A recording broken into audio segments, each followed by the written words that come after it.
Oh, good song there, Scott. I had the first one, but I didn't know the second one. I love that one. That was great. Thank you so much. So, aloha, aloha. Yeah, this has been an amazing 3 Sundays for me because the first Sunday I went to my 55th class reunion. And that was really special to catch up with so many dear friends that I hadn't seen for years.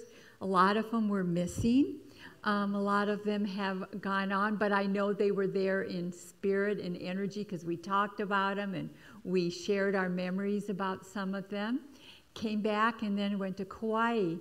And it was wonderful because both my boys were there and my daughter-in-law and my 2 granddaughters. And so it was my family. So talk about love. I just felt I was surrounded by that love and the hugs and the kisses. Grammy, can you help me with it? You know, it was wonderful. It was wonderful. But it's nice to be home. It's nice to be home. It's nice for a visit, but, you know, there's no place like home. And this is my home, too. This is my home. And so today, there's, you know, it was nice coming back, kind of, sort of, but I just wanted to share. We have 16 more days. And I heard while I was gone, you guys had a famous person here in the Valley, our former president. And anyway, moving on, but 16 more days.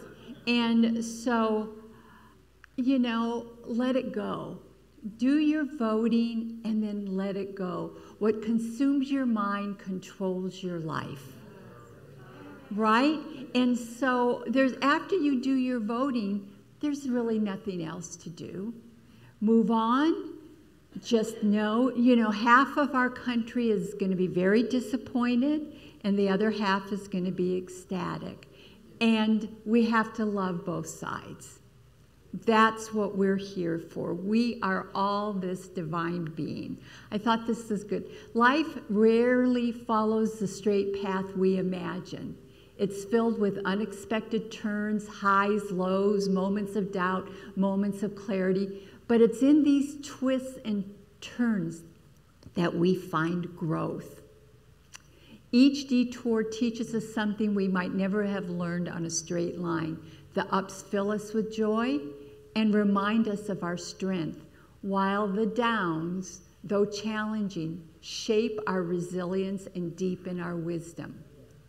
The path may not always make sense as you walk it, but trust that every step, every curve is leading you to where you're meant to be. So we have to remember that in these coming days, that we may not agree with whatever the outcome is, or we may agree. There's something there for each of us to learn and to be. And we have to be that divine love. We have to think of your own lives, things that at the time were like, oh my God, how could this happen? Or why didn't this happen that I wanted it?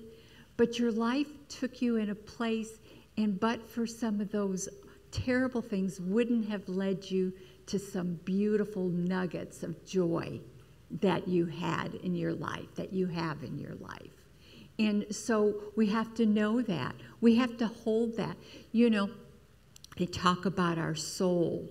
And our soul is this divine energy. It's about 5 feet all around us that we project.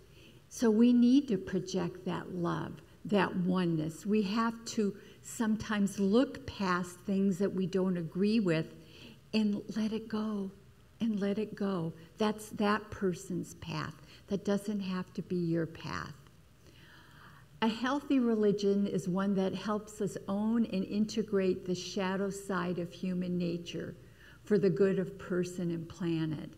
And I really believe that's what we teach here. I'm not going to go over all 14 of them, but this week on Facebook, I saw the 14 things the misguided religious establishment doesn't want you to know. Okay? Toxic religion is rooted in fear. especially fear about the afterlife. It leverages the false doctrine of hell to win converts and demand holiness.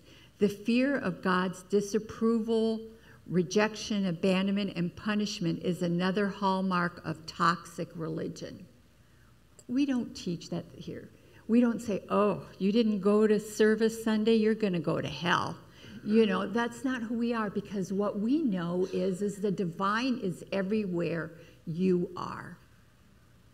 We don't have that kind of doctrine here. We have a doctrine of oneness. That was the number one. Number 7 was, nobody is born Jewish, Muslim, Hindu, Catholic, Protestant, etc. People are born human and are slowly conditioned by narratives of race, religion, gender, nationality, etc. to be less than human. Okay, we have people here that come to our center that also go to the temple. Yay, we have people here that still go to Mass. That's wonderful. We want you to be where you are fed, where you step into your divinity. We see each one of you as a divine being. You wouldn't be here if you weren't. Think of your life, those of you who weren't brought up in spirituality, how you got here. I got here because I felt empty inside with my Catholicism and knew that there had to be something. There were things I couldn't believe that a God would condemn their child to burn for eternity in hell for something that they did that was put before them as a choice. Anyway, but here's the thing. We want you to be that divine. My prayer is that each one of us steps into that power, steps into that love, can look at the other side. You know, a few weeks ago I said zip it. You know, you got to let it go and zip it sometimes.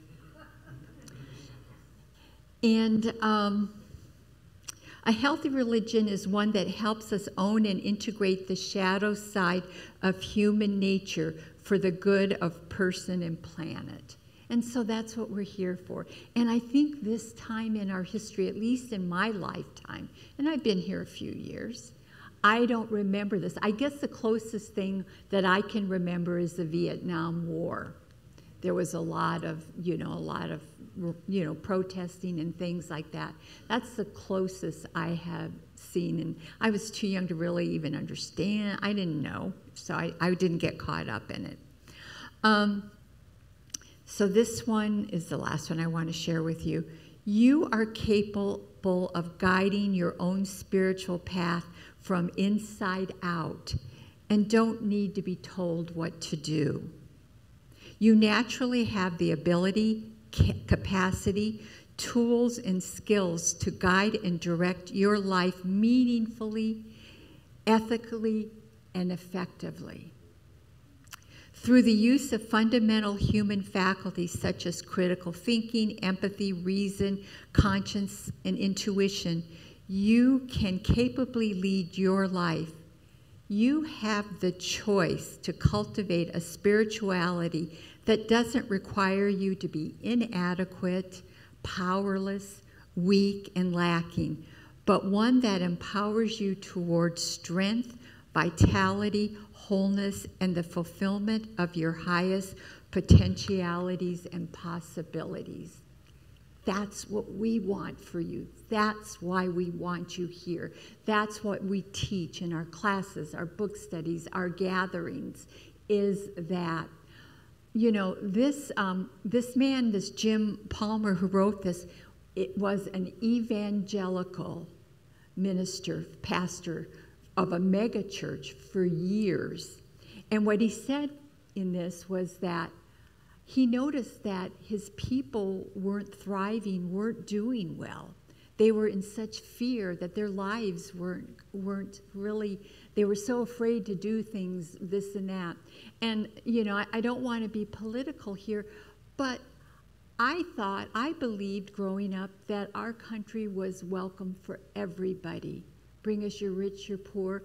My father was from Hawaii, which wasn't a state then. I remember how excited he was when it became a state. He lived in the island of Maui. And my mother was from the Philippines, and she married my dad, and they came here, and they weren't citizens yet. And they had a great life here. My sister's husband, her family was from Italy, Sicily. His dad came here with nothing. He used to ride his bike, delivering newspapers, worked 2 or 3 jobs. Then when they came to California, he worked in a company that he eventually bought, which was for conventions. Like Tommy Bahama was a client, and they'd go and they'd set up the booths. They'd make booths for them, like at Las Vegas. And he became a multimillionaire. But he worked from nothing. That's what this country offers us. That's what we are. We are so diverse, and it's the diversity that makes us so wonderful. So I love that picture of that little girl. That innocence of her, just knowing that there is this divine being. And what triggered my talk this week was I had a phone call from a young man. I don't know if you're here. I'm not going to mention a name. I don't know if you came. And he was really struggling. And he asked me, do you believe in dark spirits? And I'm like, what?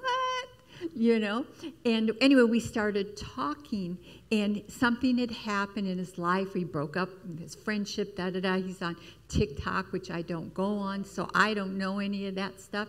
But he was so worried about something he had done in the past, and that he posted that people were going to misinterpret it, and he was going to lose his friendships, but that's not what he meant. And I said, you know what? You got to let it go. Go from this point forward. You can't. He was afraid. What his learning was that if he had done something bad in the past or hurtful, that God would not let it go, and he was going to suffer because of that, even if he had moved on. And I said, yeah, it's going to happen if you believe that. If you focus on that bad thing that wasn't the correct thing to do, and you live with it and you worry about it, you're putting that energy out there. Put energy of love, oneness. See the divine in each person that you see, because that's who and what they are. Even if they don't know, you can know for them. Know for them. Know that for yourself, that the power that you have to live the life you want. And don't let whatever happens, don't be obsessed with, once you make your vote, let it go. It's over. So tell me, what is it you plan to do with your own wild and precious life? Each day you get to choose, who am I going to be? What do I want to experience? You want to experience, I know I want to experience joy. I want to see the divine everywhere I look. Although it's not green here like it was in Kauai, we have beautiful mountains. Can't see them as good as I used to, but they're still there. And they're beautiful. And I still live in a paradise. It's a different paradise. And think of that wherever you go. And a positive mind finds opportunities in everything. A negative mind finds fault in everything. Oh my God, I'm so sick of hearing the negative. And so I got to let it go, turn it off, and move forward. So that's what we need to live every day that day. Even after that election, whether you're disappointed or you're ecstatic. If you're ecstatic, don't rub it in people's faces. Don't say, just hold that love in your heart. And this is what my dream is, to dance before the music is over. Live before your life is over. Yeah. That's what you want to do. And so that's what I did in Kauai. That's my Ryan that you know, my Corey, my younger son, his wife Tiffany, Olivia's the oldest, and Emma. And it was so beautiful. And it was so, you know what was so beautiful is to be able to wake up every day and hug both my boys and to hug my grandchildren and my beautiful daughter-in-law that loves my son so much and those girls, and then to be in paradise. I felt like I had made my transition and gone to heaven. It was so beautiful. So that's what's important, to live your life. Don't take anybody, anything for granted. When you see somebody that you know and you love, let them know. Let them see it in your eyes. You know, trust me, a lot of my family sees life differently. My brother, who became a born-again Christian, won't even speak to me. But I still love Jimmy. I will always love Jimmy. And I'm going to send him a picture of his family at Christmas. And what I always say is, I think of you often, love you always. Because I will always love him. Can't change his mind about what he believes and so forth, but I don't have to buy into that and be the same way. So sometimes healing isn't about fixing everything that's broken. It's about accepting the pieces that will never be the same and learning to live with them. It's about finding peace within the chaos and strength within the pain, and let the rest go. And so I want to end with this. This is, for those of you who don't know, who are new, this is Ernest Holmes, who was really the founder of what the basis of our teaching is, which is the science of mind. And he wrote this prayer, and it's my prayer for my country. Believing in the divine destiny of the United States of America and the preservation of liberty, security, and self-expression for all, I offer this, my prayer for my country. I know that divine intelligence governs the destiny of the United States of America, directing the thought and the activity of all who guide its affairs. I know that success, prosperity, and happiness are the gifts of freedom and the divine heritage of everyone in this country, that they are now operating in the affairs of every individual in this country. I know that divine guidance enlightens the collective mind of the people of this country, causing it to know that economic security may come to all without the loss of either personal freedom or individual self-expression. I know that no one can believe or be led to believe that personal freedom must be surrendered in order to ensure economic security for all. The all-knowing mind contains the answer to every problem which confronts this country. I know that every leader in this country is now directed by this all-knowing mind and has the knowledge of a complete solution to every problem. Each is compelled to act upon this knowledge to the end that abundance, security, and peace shall come to all. And I know this spiritual democracy shall endure, guaranteeing to everyone in this country personal liberty, happiness, and self-expression. And so it is. So, mahalo. Thank you all.